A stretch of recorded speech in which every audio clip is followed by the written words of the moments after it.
Welcome, everybody. Welcome to a quick podcast that we're putting together for Christian Witness to Israel, North America. I'm Greg Kite. I'm the media director for CWINA, and I have with me Mitch Tepper, who is one of the who's the missionary for CWINA as of right now. And so I wanted to get him on, and we wanted to just give you guys something to listen to and to talk about, and to help you get a little bit more acquainted with the world of missions to Jewish people, especially what's going on in North America. And Mitch is a big part of that. Along with Stephen, who's the director of ministry for CWI, who you'll see come on to this show at some point in the near future. But I wanted to get on first and just introduce Mitch. Mitch, how you doing today? I'm doing absolutely fantastic. As it looks like I'm in Jerusalem with the wall behind me, but it's only my heart that's in Jerusalem. I'm really in Pittsburgh, Pennsylvania right now. No, you would never be able to tell. That flag is just perfectly for this. It reminds you of the flag when we were on the moon, right? There you go. Awesome. Well, all right. Well, I just wanted to quickly introduce you and then ask you a couple of questions. The main thing that I want to cover today, and obviously these are going to be fairly short episodes for those of you who are listening or watching. These will be fairly short episodes just to give you sort of, something to engage with us. But I want to first start off by laying sort of the foundations. I want you guys to know who Mitch is, and I want you to be able to understand where he came from. So Mitch, if you would just give us your testimony, how you came to Christ, your background as a Jewish person who is a believer in Christ. Sure. I am a Brooklyn boy to start off with. So we have Brooklyn in the house today. I was born in Brooklyn, 1955, April 8th, 1955. Believe it or not, I was born on a Good Friday, Passover evening, which is obviously very important, whether you consider yourself Jewish or just Christian. It was Good Friday and Passover are the day that Jesus, or as we call him in Hebrew, Yeshua, was crucified. And that was the day I was born. So that was my first sign that something was going to happen with me. And here I am, 66 years later, sharing a testimony here with you guys about how I came to the Lord. But in Brooklyn, grew up in not a Jewish area. It was mainly an Italian area. Now, just so you know my background, both my parents are Jewish. My dad grew up Orthodox, but slowly became an atheist through being a veteran of World War II. My mom has a Jewish mom who became a Christian Scientist, but her dad was Italian, Roman Catholic, and her parents got divorced at a very early age. Obviously, most of the time that she spent as a child was with her mom. And like I said, her mom became a Christian Scientist, but she always felt herself Jewish. Met my dad probably right around 2021. They got married right before he went away to the war. And they lived at one time Orthodox, as an Orthodox Jew, because that's how my dad grew up until he went away to the war, but slowly changed to secular Judaism, which I would guess you would call Reform at that time, which I was brought up in. So I was brought up in a Reform home. It was I who usually went to Hebrew school. The only reason I kind of went to Hebrew school was just not so I could learn Hebrew, not so I could learn Judaism, but it was because of when I turned 13, I got to be bar mitzvahed. And at my bar mitzvah, it was not about becoming a man to me. It was about a big party that I was able to have. Sure. And lots of money that came along with that party. The funny thing is, if you know anything about bar mitzvahs, which I'm sure Jesus Yeshua was bar mitzvahed at 13 as well. The bar mitzvah was the time that you are from boyhood to the time of responsibility, manhood, where you are now responsible for keeping law. Right. I never looked at it that way, and I understand it now more than I ever did. Hmm. So growing up after my bar mitzvah, I kind of shied away from Judaism, and I slowly but surely got more involved with not just very secular Jewish life, but not even at all. I didn't even equate myself with being Jewish at that time, other than the fact that I lived in that Italian neighborhood, which loved to call Jewish people like myself, the few Jews that lived there, Christ killers. So I grew Hmm. up with the moniker of a Christ killer. I remember running away from we used to call them hitters. They used to, the Italian boys that were my age group, man, they used to chase us Jews around. And back Wow. then they used to shoot us with the BB guns. We used to run away from them. I remember back then how difficult it was being Jewish in an Italian neighborhood. Hmm. I happen to be very close to Borough Park, which you might have heard of. It's a very Orthodox Jewish area. It is about 2 or 3 miles from me, but just 2 or 3 miles is a whole different world when you're in the boroughs in New York. Hmm. So I grew up with that. I saw myself never did well at school, probably because of the ADHD. Back then, they didn't give us Ritalin when you had ADHD. So I was able to live out my hyperactivity. But so I didn't do great at school, but at the same time, I knew that that God had something planned. It's weird how you know at an early age God had something planned for me, even though I slowly wasn't even sure if I believed in God. And I would say I went on a path of agnosticism.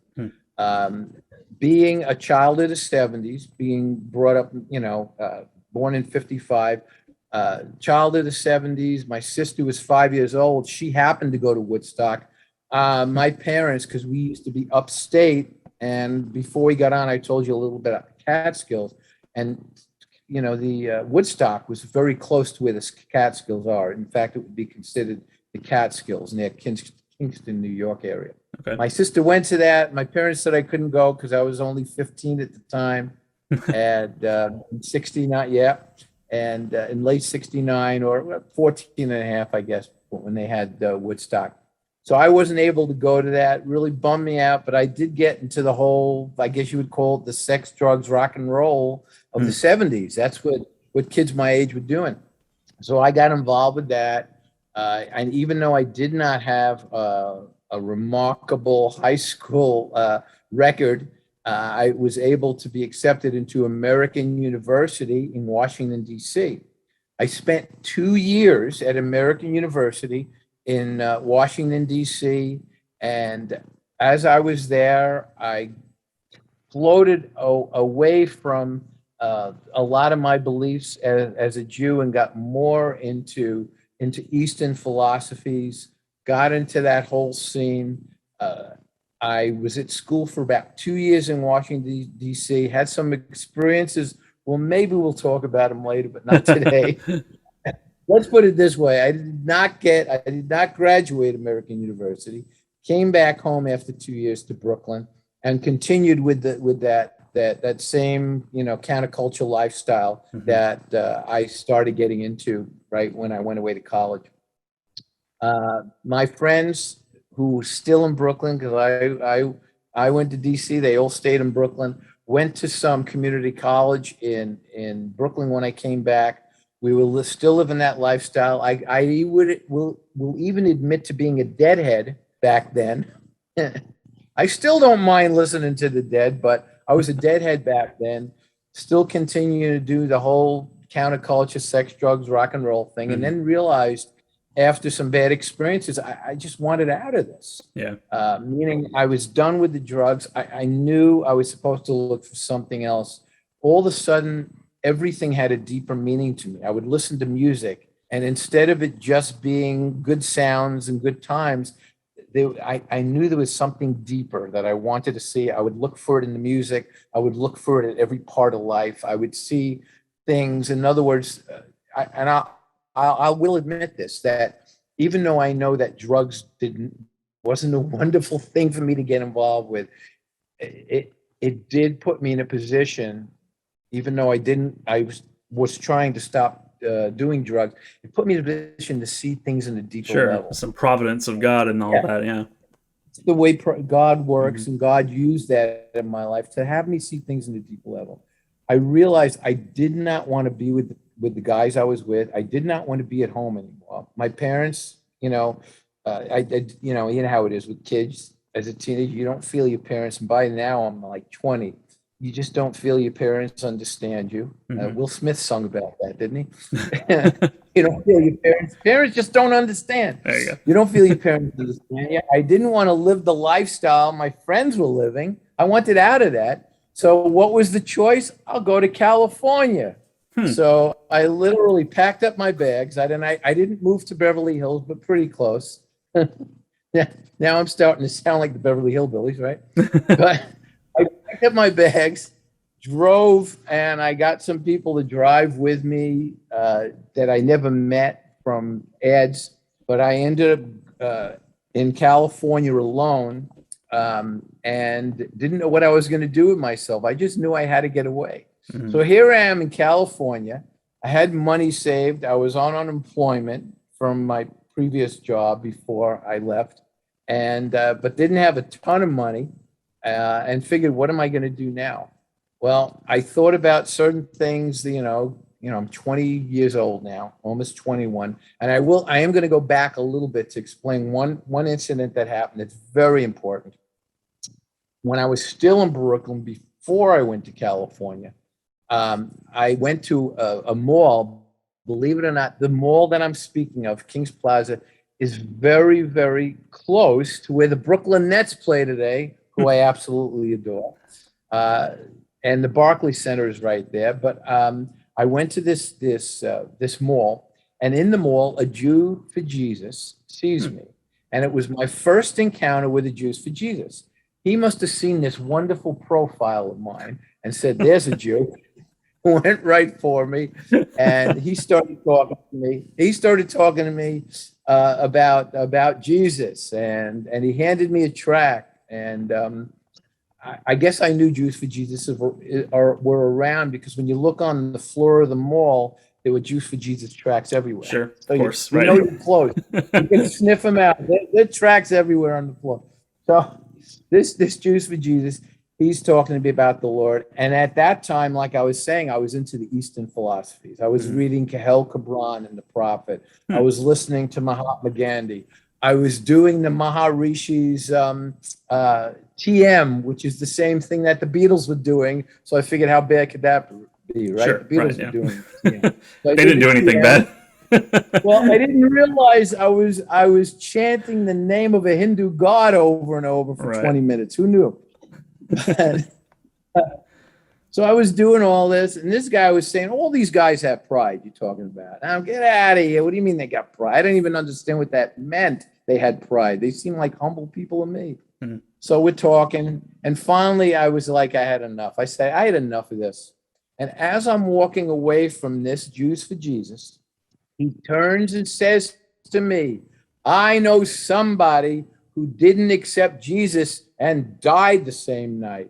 Now, you have to remember, this is over 45 years ago, but I still remember it like it was yesterday. So what did I do?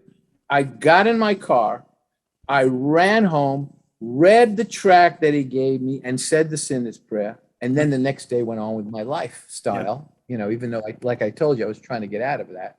But it was like I just put it aside. And I wouldn't say that, we use the term born again. I wouldn't say I was born again at that time, but I will say a seed was planted that I still remember 45 years later. Right. Okay, back to California, figuring out what I'm going to do. I decide I loved acting. I've done acting before. So I, believe it or not, you want to talk about a good old odd couple. I met a non-practicing Muslim. And me and him became friends and decided we become roommates because I had enough money, because I was living in my car a little bit there, because I was trying to save. So together we figured we could get an apartment. So he wanted to be an actor as well. Okay. In fact, I met him at Universal Studios, believe it or not. So here we are, this non-practicing Muslim from Persia, which is what they called Iran back in the 70s. Right. It's Persia. So we got this non-practicing Muslim from Persia, Iran, and a non-practicing Jew from Brooklyn come together and become roommates. Okay, great. Wasn't that It's a sitcom. yeah, believe me, it was a sitcom. So we both want to be actors. We're both working. He comes home from work one day with a list of theater groups. And, me being the Jew, I see on the list of theater groups as I go down one that says Hollywood Free. And I'm going, Hollywood Free, that's perfect for me. We first of all, don't us Jewish people kind of own Hollywood? Plus it's free. I'm going to go there. So I said, let's go to Hollywood Free Theater. So we go to the Hollywood Free Theater. He sees the place. He says, uh-oh, this is Christian. I'm out of here. And I'm like, what's going on? The guys who were there said, don't worry, we'll drive you home. Okay. So I stayed. My roommate left. And I decide that I'm going to see what's going on here.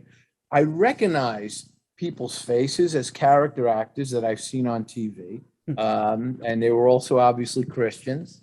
And I didn't realize this was a Christian theater until obviously they said so. My roommate noticed it. The other thing is I noticed some names, like there were children of actors, famous actors. So there was some famous last names there. And I recognized the names, recognized these faces of these character actors. I said, this is a great place to be. So they're doing this play called Freedom. And the play was written by someone who became a good friend of mine later. It was written by somebody for the bicentennial. And it was going to be performed at a place called Angelus Temple. Now, Angelus Temple was like the first mega church. Amy Sample McPherson, who started the Four Square movement, and Jack Hayford eventually, in fact, he did take it over by the 70s when I was there. So we're going to do this play in this big mega church. And they gave me a part. And one of the guys, I only found this out 2 years ago. One of the guys goes up to the writer and director of the play and says, you realize that this guy is not Christian. And the director says, I know, but I have a feeling about this. I think the Lord wants me to have this guy, be in the play. So he says, you're in. So I'm rehearsing for this play. And as I'm rehearsing for this play, these guys are just loving on me. Not like the guy who says, I know someone who died the same night. These guys were just loving on me. Right. And I had fun with them. We would go out, we would do rehearsal, we'd go out and we'd eat, and it was my first form of fellowship with a bunch of people who all they wanted to do is have fun and eat. They didn't want to do drugs or anything. They just wanted to have fun and eat and rehearse on the play. So when we're rehearsing for this play, there was one person who lived around the corner, and she would come. She was a Jewish woman, come, and she would sit, watch the rehearsal, and she would witness to me. Some of these other people weren't really witnessing. They were just loving. But she would witness to me, because she was Jewish, I was Jewish, and we'd talk. I would tell them about the experience that I had, at the mall, because it was the only time I really was witnessed to before. So time is moving on. We're getting close to the time of the play. I'm getting really nervous because the play is going to be really soon. And all of a sudden we get up to July 3rd. It's the night of July 3rd. This woman who's been witnessing to me, we got together. She knew I was nervous. The play was the next night. We're together that night. And she says, would you like to, go to a movie maybe and relax? So July 3rd, 1976, this movie opened called The Omen. You've heard? I'm sure you've heard of The Omen from 1976. So it opened up, and in Hollywood, they have 24-hour theaters. So we're talking. We had a meal, I think, and afterwards it was after midnight. And I think it was sometime 1 or 2 in the morning that I couldn't go to sleep. We end up seeing this film, The Omen. She's sitting there explaining to me, this is off the wall. But then it ends. The movie ends, I don't know if you knew this, with Jesus coming back in the clouds. And that's how the movie ends. And so we're talking. Afterwards, we have coffee. I still am having a hard time going to sleep. No, I'm going to be doing this big play the next day. And now it is July 4th because it's like something like 4 or 5 in the morning. She says, let's sit and talk. So we have coffee, we talk, and she says, you think you're ready to accept Jesus? I said, look, I explained again the whole incident that happened to me. And I said, I don't want to be scared into this. She says, no. It's just me and you. All I ask is pray with me and just be sincere. I said, okay, what do I got to lose? So I pray the prayer. I follow her in a sinner's prayer. For the first time, I felt what you would call the Holy Spirit, what I would call in Hebrew the Ruach HaKodesh. I literally felt it come into my life. I just knew it. Okay, it was an existential moment that I knew that this was real, not like what happened after the mall when I ran home or drove home. This was real. And it was at that moment that I knew that I was a Christian, that I was saved, that I was born again. That's just awesome. As John 3 said. And that night we did the play. I'll never forget this. I go into like where the dressing room is in the church area, and everybody saw the smile on my face.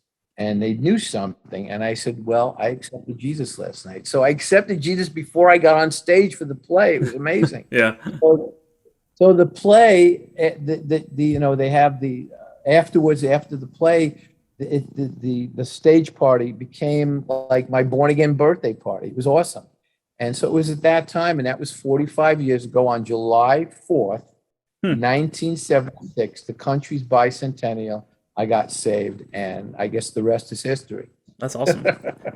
Well, that's an incredible testimony, and you can see a lot of God's providence at work in there. And so we're going to leave it there for now, but I appreciate you telling that story, and we will build on that the next time we get the chance to chat. So thank you guys for listening and watching.